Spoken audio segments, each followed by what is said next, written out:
So if we delve into the substance, as I said, the concept of responsibility to protect was introduced for the first time in 2001 by the International Commission on Intervention in State Sovereignty, which you had chaired. So in 2005, the World Summit adopted R2P as a doctrine by consensus. And so looking back, well, it seems that, well, that was a major achievement. That was really, like a president nowadays would say, that was huge. The question then, however, is, well, was that it? Was the job done?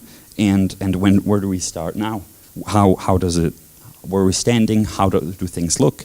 And especially, are there any lessons or any takeaways from the entire process? Of course, with the horrors that have happened in Syria and Yemen, and the Rohingya people in Myanmar, and continuing anxiety about so many situations in Africa and elsewhere, it's very, very easy to be cynical and completely depressed about the state of affairs with the responsibility to protect. Very easy to dismiss it, as a number of critics now are dismissing it, as a complete waste of time, a complete bust.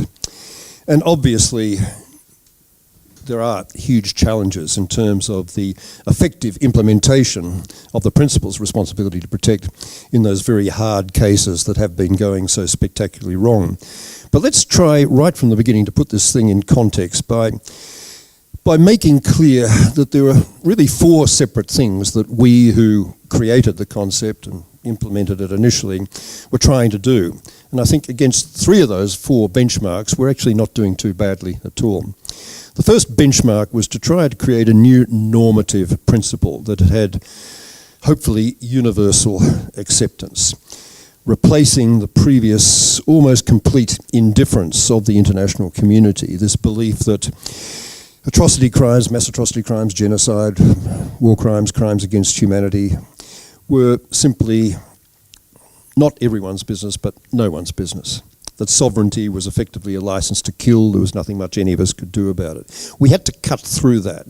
And that's really the prime objective of crafting the principle and seeking to get it embraced by the international community. And when we look back on the extent to which there has been buy-in to that set of normative principles, I think the story is really a pretty good one. And the best evidence for it are the annual debates that are taking place, most recently in September this year in the General Assembly, formalised for the first time this year, not just taking place in a side session, but mainstream chamber, mainstream recorded business. And every year since 2009 there have been these debates, and every year it's been evident that the overwhelming majority of the international community, overwhelming majority of states, are completely in support of all three of the R2P principles, namely the responsibility of each state not to perpetrate atrocity crimes against its own people or allow them to happen. Secondly, the responsibility of other members of the international community to assist states that want assistance in meeting that objective. And thirdly, the responsibility of the international community, the collective responsibility to respond appropriately, including in extreme cases where the Security Council supports it through military action, where a state is manifestly failing to meet its responsibility to its own people. All three of those principles are overwhelmingly accepted. Of course, it is the case that the first two principles are much more within countries' comfort zones than the third ones, and that's made very clear over and over again.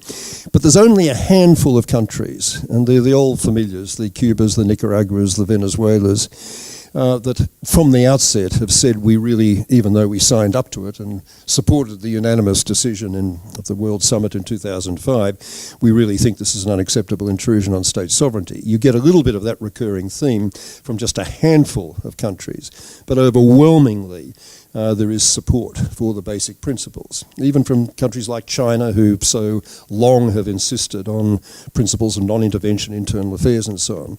Russia hasn't been very helpful, certainly not this year in the debate, and it started to raise some more generalised objections, but really over the course of R2P history, not even Russia has been a problem when it comes to normative embrace. It's been a big problem in terms of practical implementation, but that's another story.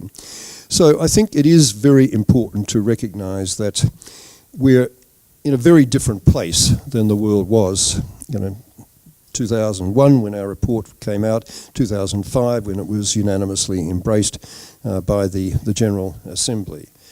I'm not suggesting that any of the things that are involved in those principles have moved beyond principles to the point where they in any way amount to customary international law. That would require a much greater degree of buy-in in terms of practical implementation than has been the case. I don't pretend that for a moment.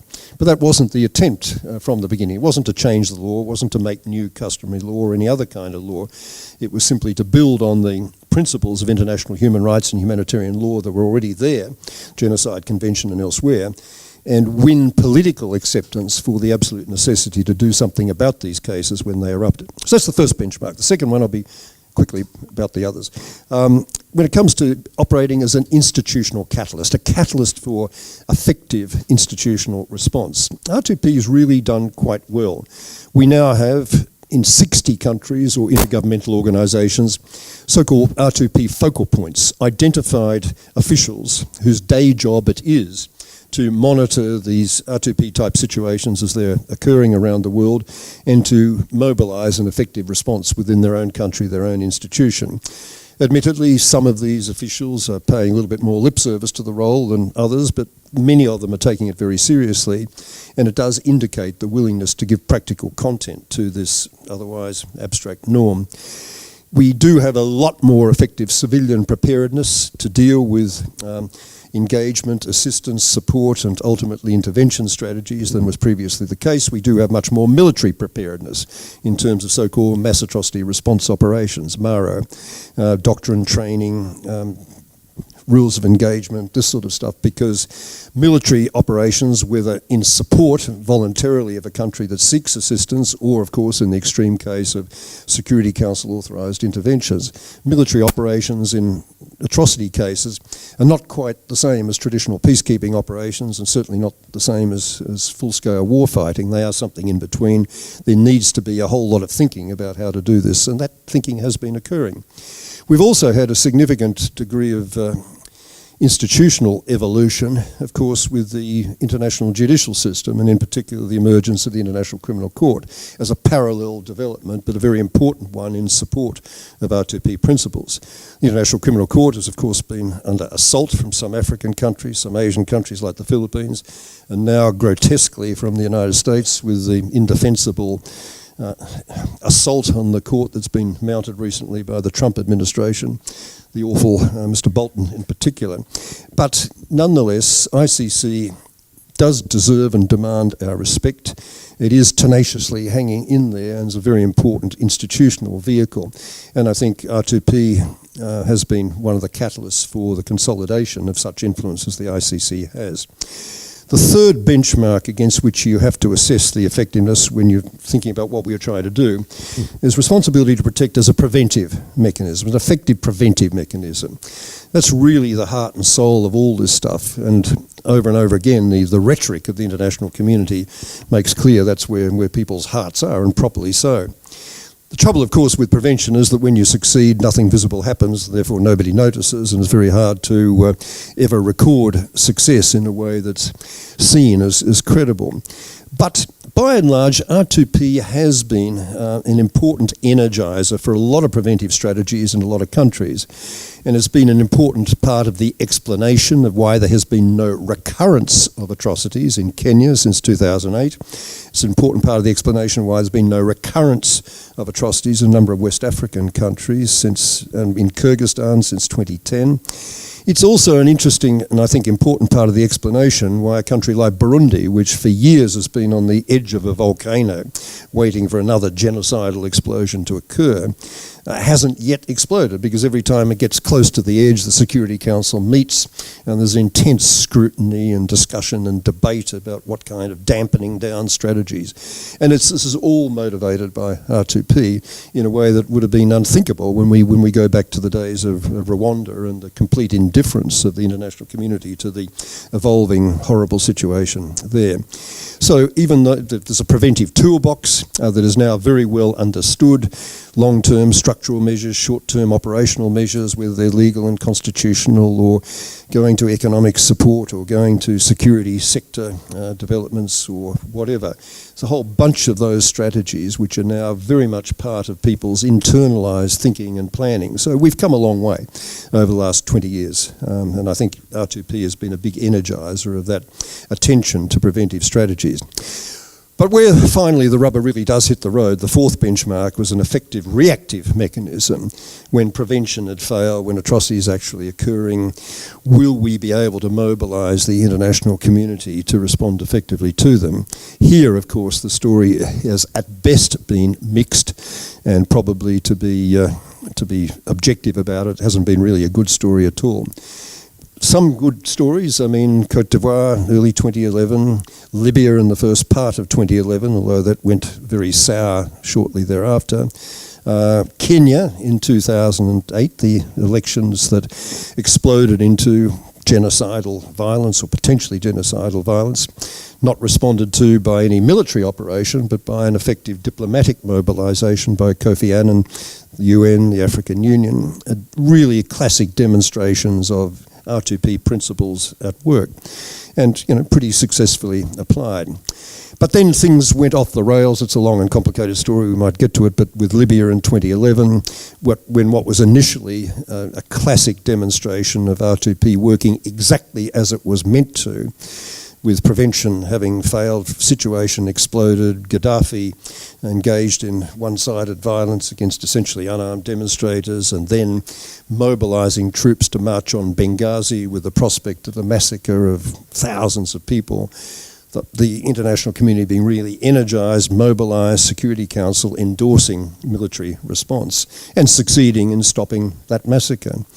But where Libya went wrong, and this is the source of most of the problems I think we've got in the Security Council to the present day, where Libya went wrong is what was clearly a very narrowly and carefully defined civilian protection mandate was pocketed and transferred into a full-scale regime change mandate by, frankly, the P3, France, United Kingdom, United States, who said they weren't going to rest content until Gaddafi was actually captured, killed. Without thinking through just the implications of that in terms of maintaining trust, confidence, consensus on the Security Council. That was seen as going further than the mandate was intended to go. It led immediately to the breakdown of response to the situation which was emerging in Syria at about exactly the same time in 2011. Almost a replica of the Gaddafi situation in the early days in Syria, when you remember Assad began by basically attacking unarmed demonstrators in the capital. And instead of the Security Council responding, as had been the first step in Libya, with a motion condemning that violence and threatening criminal court prosecution and applying arms embargoes or threatening sanctions or applying sanctions, instead of the Security Council doing any of those things, there was not even a condemnatory resolution, because basically Russia, China, India, Brazil, South Africa, all the other members of the Security Council at the time were so cheesed off with the way in which they thought they had been played by the P3 in the Libya case. They said, we're not even going to let you get to first base on this. We give you guys an inch, you take a mile. And that breakdown, of course, has been catastrophic in its wider implications. Not only did it embolden Assad to go on doing what he did, so that we had a one-sided violence turning into a full-scale civil war, which continues to this day, but we had a complete breakdown in the possibility of consensus on the Security Council. And the big task, of course, is to try to recreate that consensus. Maybe that's an issue we can come back to. But the bottom line that I want to leave you with is, when you look at those four benchmarks: normative force, institutional catalyst, preventive mechanism, reactive mechanism, R2P is really alive and well and flourishing in the first three of those, not doing so well in the last, not doing at all well. But let's be disheartened about that. Let's just regard that as a new challenge which we've got to try and surmount.